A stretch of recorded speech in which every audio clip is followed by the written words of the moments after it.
আপনি যদি R15 নিয়ে কোথাও দাঁড়ান, তাহলে মানুষ আপনার R15কেই দেখবে, আপনাকে না।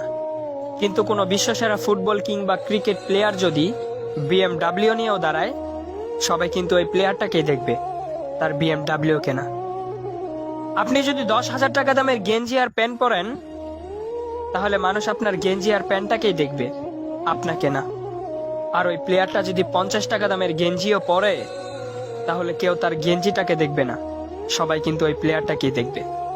তাই আইফোন লাগবে, DSLR লাগবে, বাইক লাগবে, বাবা মাকে এত প্যারা না দিয়ে ব্র্যান্ডের পিছনে না ছুটে নিজেকে ব্র্যান্ড বানানোর চেষ্টা করুন।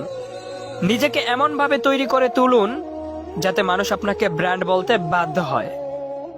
আর আপনি যখন ব্র্যান্ড হয়ে যাবেন, তখন আপনার 20 টাকা দামের ছেঁড়া রুমালটাও নিলামে বিক্রি হবে লক্ষ টাকায়।